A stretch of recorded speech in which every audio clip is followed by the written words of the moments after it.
Hello everyone. अपने last video में हम डिस्कस कर रहे थे ब्रेस्ट हेल्थ के बारे में और आज हम आपको बताएंगे सर्वाइकल हेल्थ के बारे में। ये एक बहुत ही इंपॉर्टेंट टॉपिक है, इसको हर महिला को जानना बहुत ज़रूरी है। सर्विक्स क्या होता है? सर्विक्स यूट्रस का निचला हिस्सा है जो कि यूट्रस को वेजाइना से जोड़ता है। इसको हम आम भाषा में गर्भाशय का मुख कहते हैं, यानी कि बच्चे जाने का मुंह कहा जाता है। सर्वाइकल हेल्थ क्यों जरूरी है? क्योंकि सर्विक्स में होने वाले इन्फेक्शन, स्वेलिंग और जो उसकी सेल्स होती हैं उसमें वाले जो चेंजेस होते हैं उसको समय पर पहचान करना ज़रूरी है, क्योंकि लंबे समय तक यदि एचपीवी इन्फेक्शन रह जाता है तो ये एक सर्वाइकल कैंसर का कारण बनता है। अब ये एचपीवी इन्फेक्शन क्या है? ह्यूमन पेपिलोमा वायरस, ये एक बहुत ही सामान्य वायरस है। इसकी कुछ ये कई तरह का होता है, लेकिन इसके जो कुछ टाइप्स होते हैं वो सर्विक्स की जो सेल्स होती है उनको नुकसान पहुंचाते हैं और यही बाद में सर्वाइकल कैंसर का कारण बनते हैं। लेकिन इम्पॉर्टेंट बात यह है कि एचपीवी इन्फेक्शन का होना हमेशा कैंसर नहीं होता है।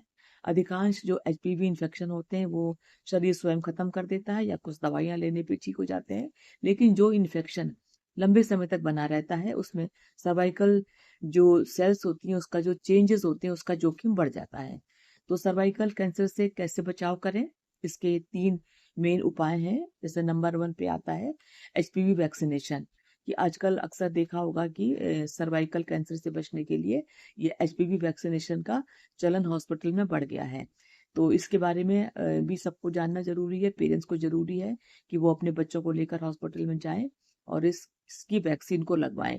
इसकी जो एज होती है, जो उसकी आवश्यकता है, वो व्यक्ति के अनुसार अलग अलग हो सकती है, इसलिए डॉक्टर की सलाह लेना बहुत जरूरी है। नियमित सर्वाइकल स्क्रीनिंग करना भी बहुत ज़रूरी है। स्क्रीनिंग का जो मेन हमारा उद्देश्य होता है वो सर्वाइकल कैंसर को समय से पहले पकड़ना होता है, जिसमें कि हम लोग एग्जामिन करके प्री कैंसरस चेंज को डिटेक्ट कर लेते हैं और फिर उसके अकॉर्डिंग आपको आगे के टेस्ट भी कराए जाते हैं और फिर आगे की सलाह दी जाती है। और कौन सा टेस्ट कितनी बार कराना है ये आपकी एज और आपकी रिपोर्ट्स और आपकी स्क्रीनिंग हिस्ट्री पर डिपेंड करता है। और कुछ कुछ सिम्टम्स भी ऐसे होते हैं जिसको नजरअंदाज करना बिल्कुल भी ठीक नहीं है। विशेष करके जब मीनोपॉज के बाद में कोई भी आपको इस तरह की ब्लीडिंग होती है तो उसको डॉक्टर को जाकर जरूर मिले।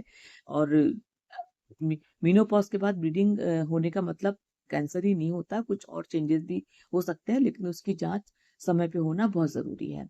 तो किन किन सिम्टम्स पे हमको ध्यान देने की जरूरत है, इसके बारे में जानना बहुत जरूरी है।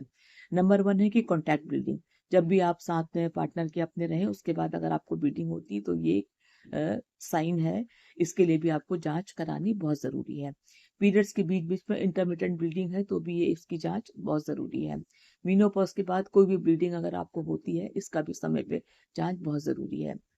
और सामान्य से अधिक अगर आपको लगता है कि कोई वेजाइनल डिस्चार्ज हो रहा है, ब्लड मिक्स है या उसमें कोई तरह की स्मेल आ रही है, तो इसका भी आप टेस्ट जरूर कराइए।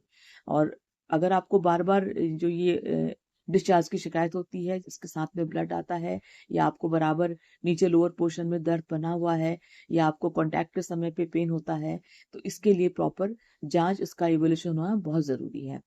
मीनोपॉज के बाद में जो खास सावधानी है वो ध्यान रखने की बहुत ज़रूरत है, क्योंकि मीनोपॉज के बाद में पीरियड्स बंद हो जाते हैं।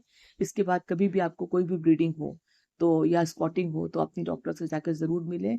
वो उससे रिलेटेड आपको टेस्ट कराएंगी और कुछ आपकी हिस्ट्री के बारे में भी पूछेंगे कि आपकी कोई फैमिली हिस्ट्री इस तरह की तो नहीं है जिसमें कोई कैंसर की दिक्कत हो या कोई और तरह का कैंसर हो।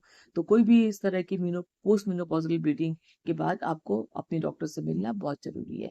तो सर्वाइकल हेल्थ के लिए आपको क्या क्या ध्यान देने की जरूरत है? तो नंबर 1 पे है आप समय समय पर अपनी सर्वाइकल स्क्रीनिंग कराती रहिए, यानी कि इसका जो टेस्ट होता है वो जरूर कराइए।